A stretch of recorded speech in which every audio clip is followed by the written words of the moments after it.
They said I was reckless, a soldier playing president, a dreamer with guns but no plan. Let them keep talking. Because, while the world thought Burkina Faso was bending, I was building.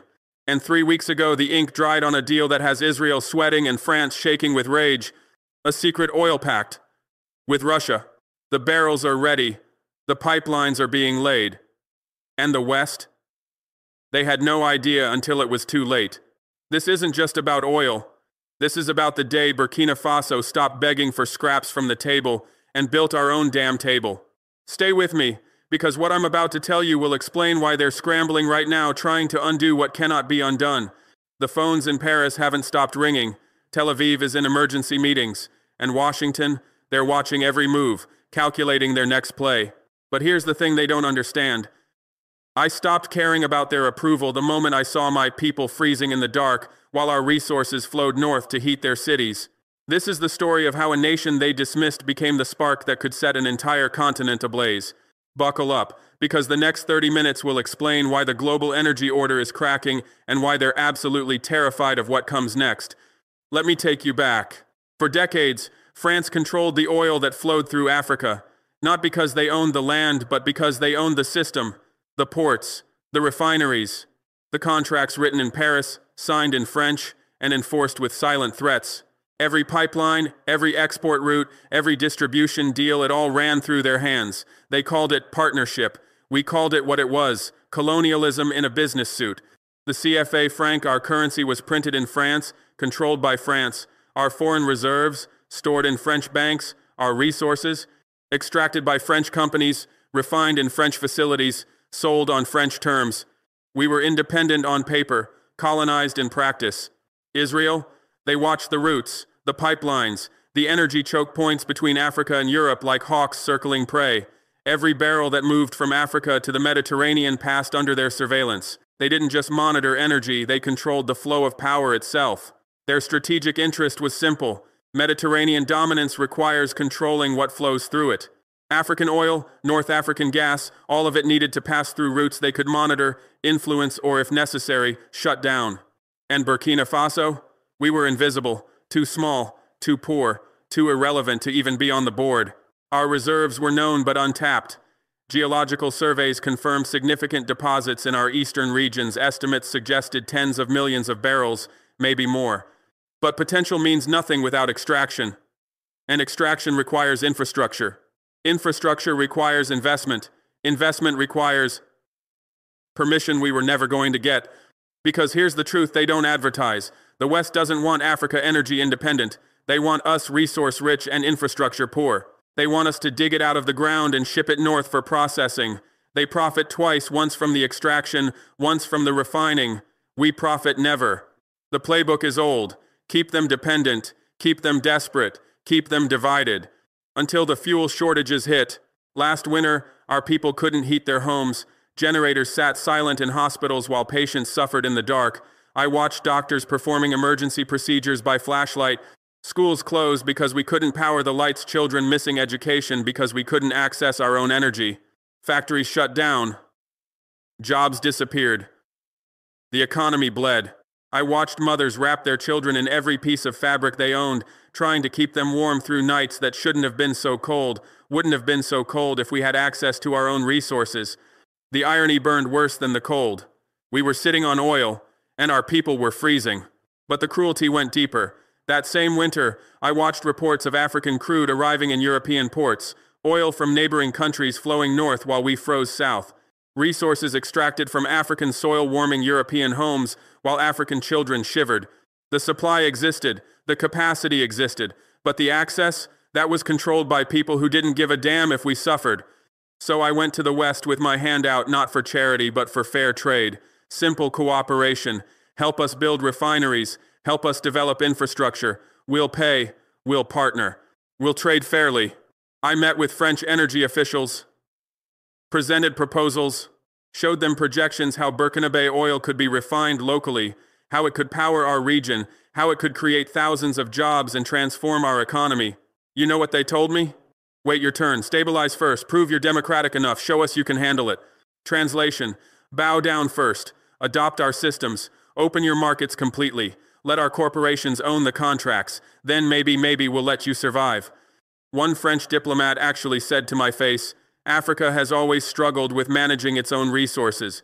Perhaps it's better to leave such complex operations to those with experience. Those with experience, as if pillaging a continent for centuries counts as expertise. I met with American investment firms.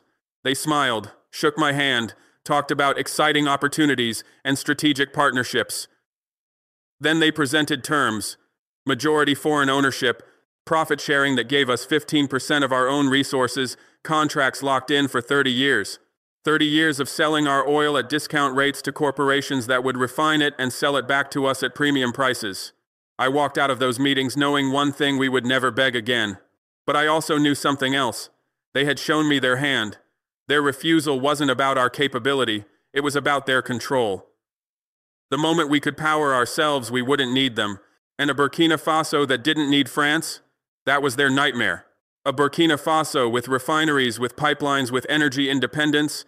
That's a Burkina Faso that might inspire Mali, might inspire Niger, might inspire every French-speaking African nation to ask, why are we still taking orders from Paris? So I decided to give them that nightmare. So I made a call. Not to Paris, not to Washington, not to Tel Aviv, to Moscow. The first conversation was exploratory, careful. I knew the risks. Aligning with Russia would paint a target on our backs the size of the Sahara. But staying aligned with the West had already put a noose around our necks, they just hadn't pulled it tight yet. The Russian response surprised me. Not because they were interested, that was strategic, predictable even, but because of how they approached it. No lectures about democracy, no demands to restructure our government, no insistence that we adopt their political model or suppress our sovereignty. No 18-page documents about governance reforms we needed to implement before discussions could proceed. They asked one question: what do you need? Simple, direct, respectful. The conversation started quietly. No press, no leaks, just two nations that understood what it meant to be pushed into corners by the same powers. My team flew to Moscow under the cover of agricultural consultations. We told the press we were discussing grain imports and fertilizer partnerships. Not entirely a lie, we discussed those too, but the real meetings happened in secure facilities outside the city. Russian engineers arrived in Ouagadougou disguised as mining surveyors. Their credentials said copper and gold exploration. Their real expertise: petroleum extraction and refinery design. Every meeting was compartmentalized. Every document was encrypted. Every communication ran through channels we controlled completely. We learned from Libya's mistakes. Gaddafi announced his moves before securing them. We would secure first. Announce never. Until it was too late for them to stop. Russia offered what the West refused: expertise, infrastructure, investment, and most importantly, respect. They didn't ask me to change our constitution. They didn't demand we sell our gold or open our markets to their corporations. They didn't require us to vote with them in the UN or abandon our African partners. They said, you have oil beneath your soil. You decide the buyers. We build the capacity. You own the infrastructure. It wasn't charity. It was partnership. Real partnership, the kind where both parties benefit and neither party bows. The deal was simple on paper: Russian engineers and technology in exchange for access and crude. But the meaning? That was everything. Because this wasn't just about barrels. This was about sovereignty. Here's what we negotiated over 3 months of intense discussions. Russia provides drilling technology worth $400 million paid for through future crude sales, not upfront debt. They provide refining expertise and help us build processing facilities. They train our engineers, not replace them. Every Russian expert working on Burkina soil is paired with 2 Burkina counterparts learning the trade. They build infrastructure that we own, not lease, not rent, not license. Own. The pipelines are ours. The refineries are ours. The drilling equipment becomes ours after 5 years. In return, they get preferential rates on crude purchases, 10% below market price for the first 10 years. They get strategic access to West African routes for their own energy exports. They get a reliable partner in a region where Western influence is collapsing. But the clause that changed everything? The one buried on page 47 of the agreement: all infrastructure developed under this agreement remains the permanent sovereign property of Burkina Faso. No external party may claim ownership, operational control, or strategic authority over any facility, pipeline, or resource extraction site. Burkina Faso retains the right to terminate preferential pricing agreements after 10 years. Russia retains no veto power over Burkinabe energy policy or resource allocation decisions. Read that again. We would own our oil, completely, finally, permanently. No foreign corporation with majority control. No shadowy ownership structures. No fine print giving them authority over our resources. This was ours. We kept it silent because we knew what would happen the moment the West found out. And we wanted the signatures locked in, the down payments transferred, the equipment shipped before they could sabotage it. For 8 months we worked in the shadows, laying groundwork, signing agreements, preparing infrastructure. Russian engineers arrived in small groups, staying in unmarked compounds outside major cities. Equipment came through alternative routes through Chad, through Mali, through partners who understood the assignment. We mapped pipelines that bypassed every French monitoring station. The routes avoided Abidjan, avoided Dakar ports, where French intelligence had eyes on every shipment. Instead, we designed flows through Port Sudan and Mombasa routes they didn't control. We designed refineries that didn't require Western spare parts. Every component was sourced from Russia, China, or India. Nothing that could be sanctioned easily. Nothing that gave them leverage. We built a system that could survive isolation because we knew isolation was coming. I remember signing the final agreement in Moscow. Just me, my energy minister, and 3 Russian officials. No cameras, no champagne, no celebration. Just signatures on paper that would change everything. The Russian energy minister shook my hand and said, "You understand this makes you a target." I told him, "I've been a target since I refused to let French troops dictate our security. This just makes the target clearer." He smiled. Better to be shot at for standing than praised for kneeling. We flew back to Ouagadougou that night. I looked out the plane window at the lights below European cities, African cities, all powered by African resources controlled by European interests. Not for much longer. And then, the world found out. 3 weeks ago, a leak. To this day, I don't know if it was espionage, betrayal, or simply impossible to hide anymore. Satellite surveillance probably caught the construction. Signals intelligence might have intercepted communications. Or someone talked. There's always someone who talks. But documents surfaced showing the scale of what we'd done. Russian state energy firms partnering with Burkina Faso, new pipelines being mapped through our territory, refining facilities being planned, investment figures in the hundreds of millions. The initial reports were dismissed as rumors. Burkina Faso doesn't have the capacity for such deals. The analysts said on CNN and BBC, this is probably exaggerated, possibly Russian disinformation to inflate their African presence. They couldn't believe it. Burkina Faso, the nation they'd written off, pulling off a strategic coup they never saw coming. Then satellite images emerged, high-resolution photographs from commercial satellites, construction sites in our eastern provinces. New roads to nowhere, or so it seemed, until experts realized they led to drilling sites. Heavy equipment being moved, Russian cargo planes at our airports, equipment signatures matching petroleum infrastructure. An Israeli intelligence firm published an analysis. The equipment patterns match Russian oil extraction operations in Syria and Venezuela. This is operational, not exploratory. The intelligence agencies went into overdrive. The CIA briefed the White House. Mossad briefed the Knesset.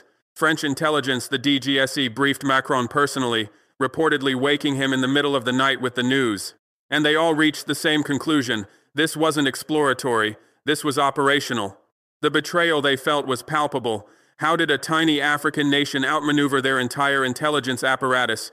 How did Burkina Faso negotiate, sign, and begin implementing a strategic energy deal right under their noses? But the detail that made their blood run cold? We weren't just extracting oil, we were creating a route and energy corridor that bypassed French ports, Israeli monitoring, and NATO interference entirely. The pipelines we'd designed didn't flow to Abidjan or Dakar ports France controlled. They flowed east and south, to partners who didn't answer to Paris. The refining capacity we were building meant we didn't need to ship crude to European facilities. We could refine at home and sell finished products on our terms.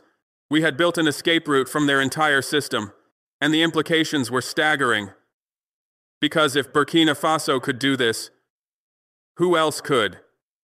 If one small nation could break free, how many would follow? Israel's response came within hours. Their foreign ministry issued a statement calling it a dangerous alignment with hostile powers that threatens regional stability and energy security. Their intelligence analysts appeared on news channels, Channel 12, I-24 News warning of destabilization, a dictator selling his nation's future for Kremlin. Support. Liberation ran the headline, Traoré's betrayal, how Burkina Faso sold out to the Kremlin. French politicians lined up to condemn us. The foreign minister called it a geopolitical catastrophe. The defense minister warned of security implications across the Sahel.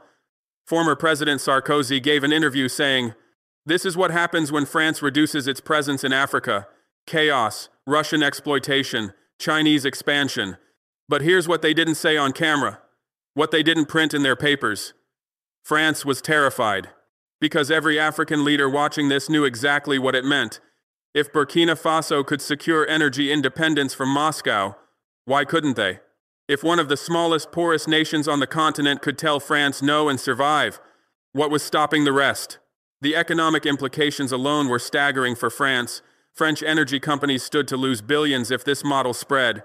Total Energies, one of France's largest corporations, had operations across Francophone Africa, all of them dependent on maintaining the current system, all of them vulnerable if nations started seeking alternatives. The phone calls between Paris, Washington, and Tel Aviv reportedly lasted through the night. Emergency secure video conferences. NATO held emergency consultations at their Brussels headquarters. Not about Burkina Faso's sovereignty. The European Union released a statement expressing deep concern about external influence in African energy sectors. As if their own influence wasn't external. As if their corporations weren't foreign. As if their military bases scattered across the Sahel weren't interventions. The language was revealing external influence when Russia partners with us, but mutually beneficial cooperation when France extracts our resources. The blind side was complete, and for the first time in decades it was them scrambling to respond to us. I remember watching the news coverage with my cabinet, BBC, CNN, France 24, Al Jazeera, all of them running segments on the Burkina Faso-Russia oil deal, maps showing our pipelines, graphics illustrating the routes, experts analyzing the implications. Watching these powerful nations trip over themselves trying to explain how a country they'd dismissed had outmaneuvered them. One of my ministers said, "They're afraid." I corrected him, "They're furious. Fear comes later when they realize they can't stop what we've started." Another minister asked, "What happens now?" I told them, "Now they show us who they really are." The threats came fast.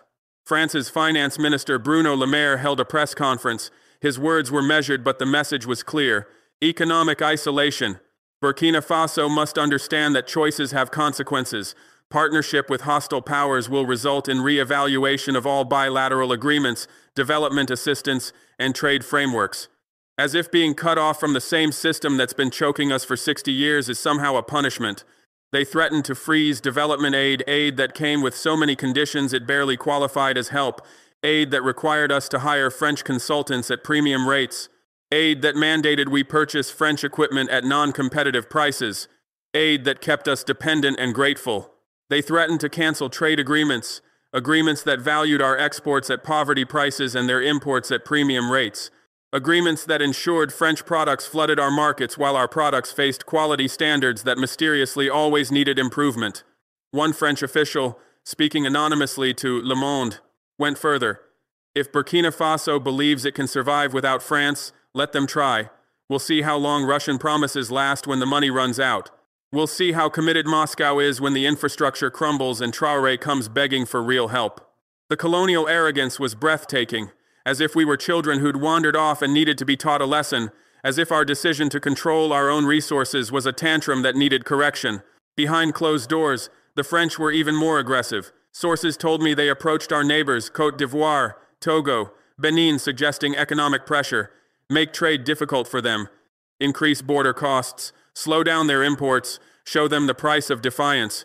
Some complied, some refused. But the intent was clear. Make an example of Burkina Faso. Israel signaled through back channels that this partnership was unacceptable, that it threatened regional stability. Their intelligence minister, appearing on Israeli television, gave an interview suggesting that nations making reckless alliances should consider the security implications. The subtext wasn't subtle. Align with Russia, and you become a target. Not immediately military, they're too smart for that. But economically, diplomatically, and through the shadows where intelligence services operate.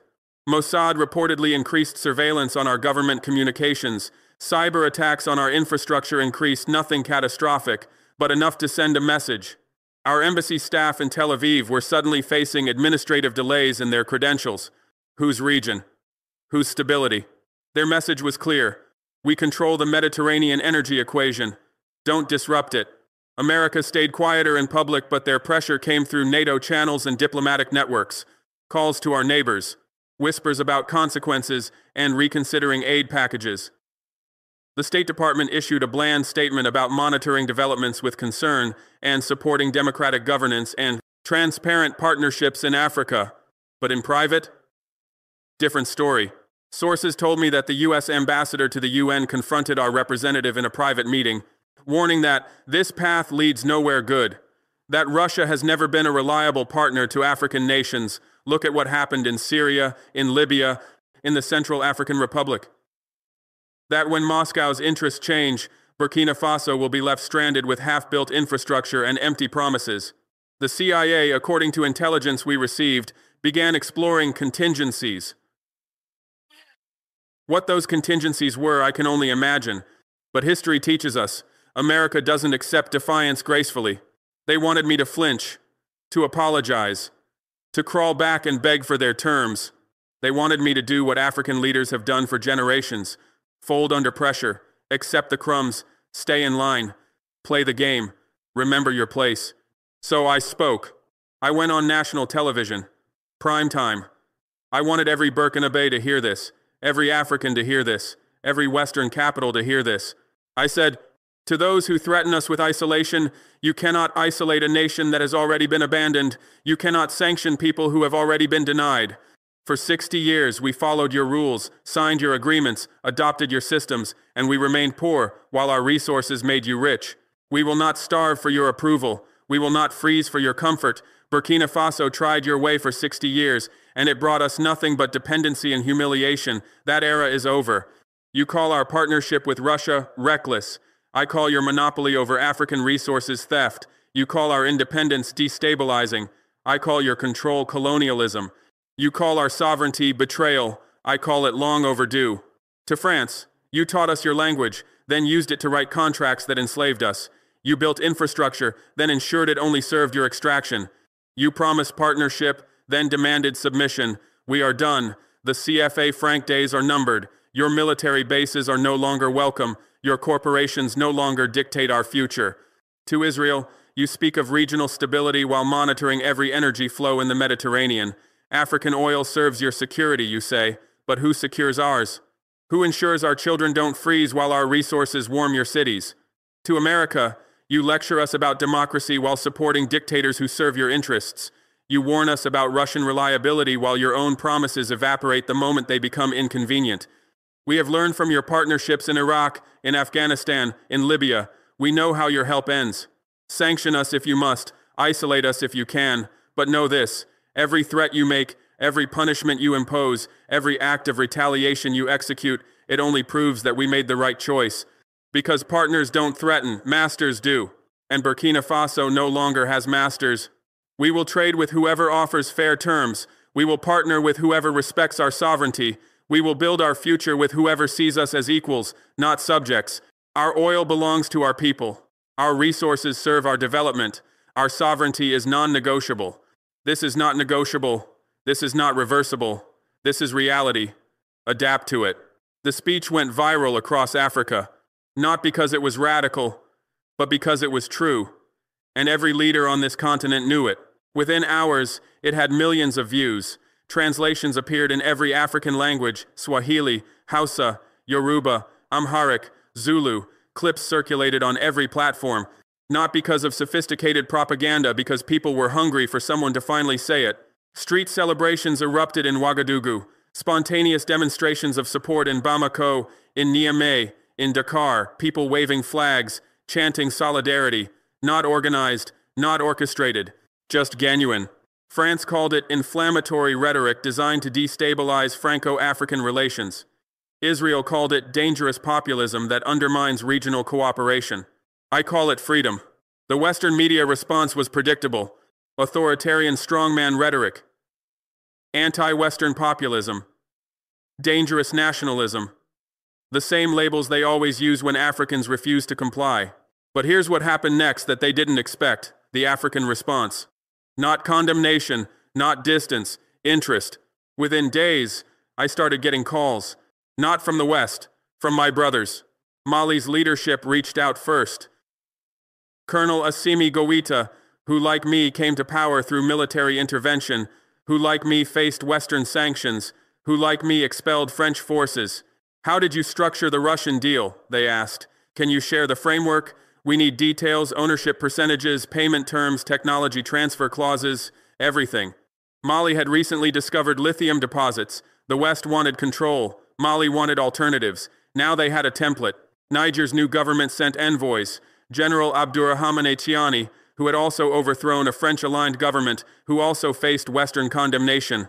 They'd just confirmed significant oil reserves in their Agadem region.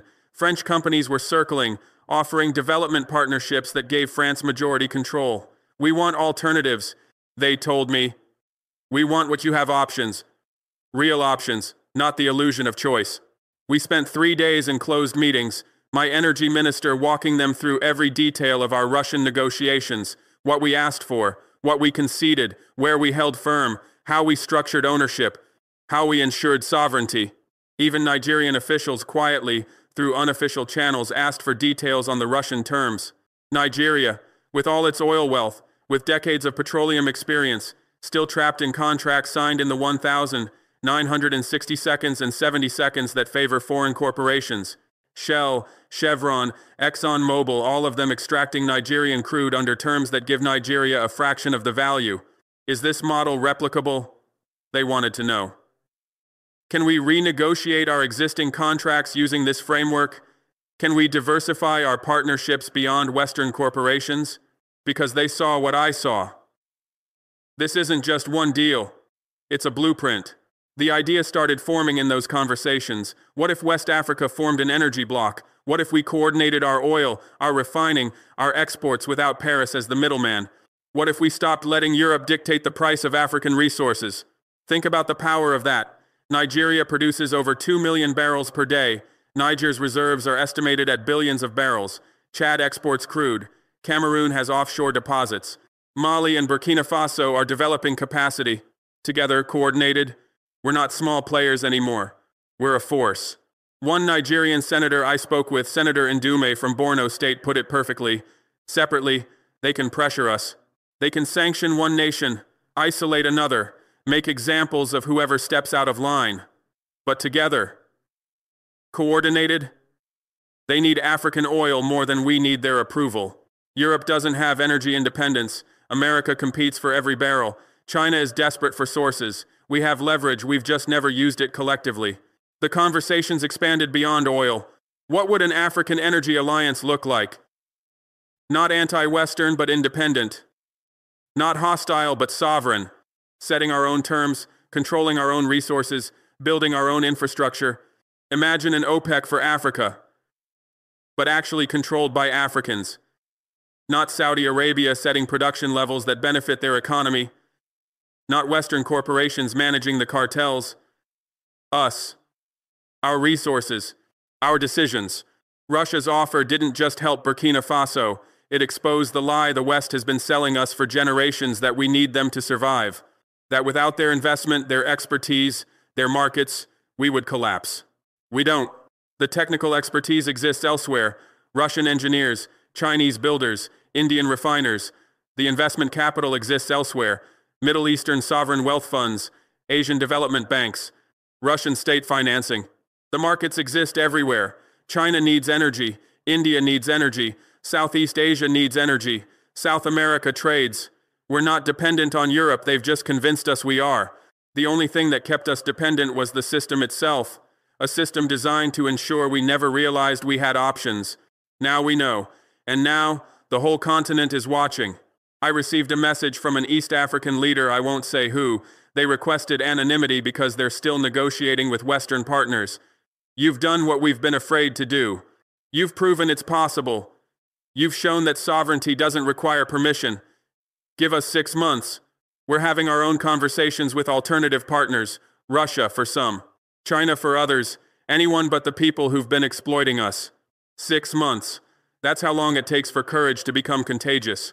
The African Union held emergency discussions not to condemn us, as the West desperately hoped, but to understand the implications and assess opportunities for similar partnerships. The language was diplomatic, but the meaning was clear. They were interested. South Africa's energy minister, Gwede Mantashe, gave a speech that barely mentioned Burkina Faso by name, but talked extensively about diversifying partnerships beyond traditional allies and exploring non-traditional cooperation frameworks that prioritize African sovereignty. Ghana's parliament debated a motion about strategic resource partnerships. Kenya's Energy Committee requested briefings on alternative development models. The dominoes weren't falling yet, but they were trembling. This oil deal wasn't just business. It was a rebellion against the global order that says Africa provides, Europe profits, and we stay grateful for the crumbs. A rebellion against the idea that our resources belong to whoever can afford the lawyers to write the contracts and the soldiers to enforce them. That order is cracking, and they know it. France knows that if Burkina Faso succeeds, French influence collapses across the Sahel. They lose their uranium from Niger, their gold from Mali, their oil from Gabon, everything. Israel knows that independent African energy routes undermine their strategic control of Mediterranean flows. If African oil reaches Asian markets without passing through their monitored choke points, their leverage evaporates. America knows that Russian partnerships in Africa challenge their entire great power competition strategy. The whole framework of containing Russia and China collapses if Africa becomes a genuinely independent third pole. They're not angry because we made a deal, they're angry because we made a choice. And choice, real choice, is the one thing they never wanted us to have. Let me be clear about something. This oil deal will not make Burkina Faso rich overnight. It will not solve all our problems. The infrastructure takes years to build. The first refinery won't be operational for 18 months. The pipelines need 2 years minimum. The revenue takes time to flow. The challenges ahead are enormous. We're still facing insurgencies in our northern regions, jihadist groups funded by chaos and poverty. We're still dealing with extreme poverty. Over 40% of our population lives on less than $2 a day. We're still developing our institutions, training our workforce, building our capacity. One oil deal doesn't erase those realities, but it does something more important. It proves we can stand. For too long, African nations have been told when to eat, when to drink, when to turn on the lights. We've been told our resources are ours, but only if we sell them on their terms, through their ports, under their watch. We've been told we're independent, but independence that requires permission isn't independence at all. It's a longer leash. Still a leash. That humiliation ends now. Not because I'm special. I'm not. I'm a 6-year-old soldier who got tired of watching his people suffer while foreigners got rich off our land. Not because Burkina Faso is uniquely positioned. We're not. We're small, landlocked, underdeveloped. If anything, we're the least likely candidate for this kind of move. But because someone had to go first, someone had to take the risk, endure the threats, weather the storm. And if we can do it, one of the smallest, poorest nations on the continent, then anyone can. That's the message that terrifies them. Not that Burkina Faso got an oil deal, but that Burkina Faso proved it's possible. The West is furious because they didn't see this coming. Their intelligence agencies, with all their satellites, all their surveillance, all their billions in budgets, missed it completely. They thought we were too weak, too small, too broken to build something without their permission. They thought dependency was permanent. They thought we'd internalized our inferiority. They were wrong. I think about the French diplomat who told me Africa struggles with managing its own resources. I wonder what he thinks now, watching Russian and Burkina Faso engineers working side by side, watching pipelines take shape, watching refineries rise from our soil. I think about the Western analysts who called this deal impossible, even as the contracts were being signed in Moscow. I think about every voice that said, wait, be patient, prove yourself first, earn their trust. And I know they were never going to give us permission, because our success threatens their system, our independence undermines their control, our sovereignty exposes their hypocrisy. So we stopped asking. The threats continue. France is actively exploring sanctions, financial restrictions, trade barriers, diplomatic isolation. Israel is increasing pressure through diplomatic channels and intelligence operations. The IMF is reviewing our loan conditions as if we didn't see that coming from 1,000 miles away. But here's what they're missing. Every threat makes us stronger, because every threat exposes the truth that their partnership was always conditional on our submission. Every sanction proves we were right to seek alternatives. Every warning proves we were right to distrust them. Every act of retaliation proves we were right to build something they can't control. And if one oil deal made them this furious, imagine what happens when an entire continent signs as one. Imagine when Nigeria coordinates with Niger, when Chad partners with Cameroon, when Ghana talks to Senegal, when the entire West African energy sector decides to negotiate collectively instead of individually. Imagine when we stop competing with each other for Western investment and start building with each other instead. That's not a dream anymore. It's already happening. The conversations are already taking place. The meetings are already scheduled. The frameworks are being drafted. This oil deal was just the spark. The fire comes next. So here we are. A small nation that was supposed to stay small. A poor country that was supposed to stay poor. A people who were supposed to know their place. We didn't. And now the world is scrambling to understand what happens when Africans stop asking permission to control what's already theirs. They can threaten us. They can sanction us. They can try to isolate us. But they cannot unring this bell. Because every African watching this knows now it's possible. You can stand. You can negotiate on your own terms. You can partner with whoever respects you. You can own your resources completely. The old playbook is burning. And they don't have a new one. 3 weeks ago, we signed an oil deal. But what we really did was sign a declaration of independence. Real independence. Not the kind written on paper in 1960 while France kept the keys to our treasury. The kind that says, our land, our resources, our future, our choice. They said I was reckless. Maybe I am.